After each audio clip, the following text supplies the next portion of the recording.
Time యూపీఎస్సీకి tuitions only in Tirumala IAS institute Chaitanyapuri. Call చేసి ఇప్పుడే జాయిన్ అవ్వండి. రాజీవ్ యువ వికాస పథకం కోసం దరఖాస్తు చేసుకుంటున్నారా? ఆన్లైన్ లో దరఖాస్తు చేసుకోవడం కొంచెం కష్టంగా ఉందని ఫీల్ అవుతున్నారా? అయితే మీకోసమే ప్రభుత్వం మరో నిర్ణయం తీసుకుంది. ఆఫ్లైన్ లో దరఖాస్తు చేసుకునేందుకు వెసులుబాటును కల్పించింది. అయితే అది ఎలా చేసుకోవాలో ఒకసారి చూద్దాం.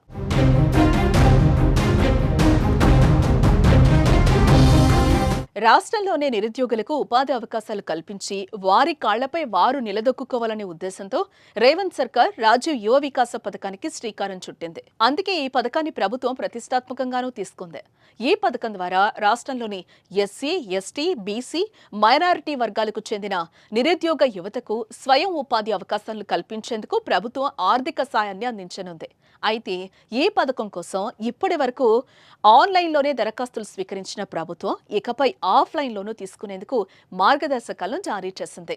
ఆన్లైన్లో సాంకేతిక సమస్యలు ఎదురవుతున్న నేపథ్యంలో ఆఫ్లైన్లో కూడా దరఖాస్తులు స్వీకరించేందుకు ప్రభుత్వం చర్యలను చేపట్టింది.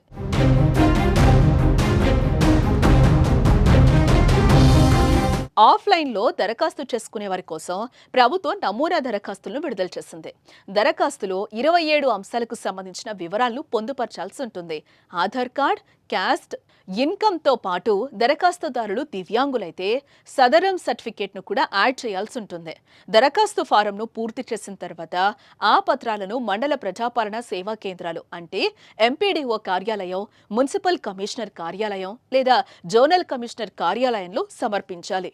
ఆఫ్లైన్ దరఖాస్తులను పరిశీలించిన తర్వాత అర్హతను బట్టి లబ్ధిదారుల ఎంపిక ఉంటుంది. ఎంపికైన లబ్ధిదారులకు జూన్ 2 తెలంగాణ ఆవిర్భావ దినోత్సవం నాడు సంబంధిత పత్రాలు అందజేయనున్నారు.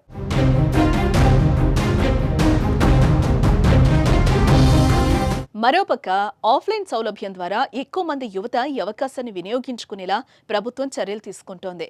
ఏదైనా సందేహాలుంటే జిల్లా బీసీ వెల్ఫేర్ అధికారులను సంప్రదించవచ్చని లేదా హెల్ప్ లైన్ నెంబర్ 04023120334కు కాల్ చేయొచ్చని అధికారులు చెప్తున్నారు.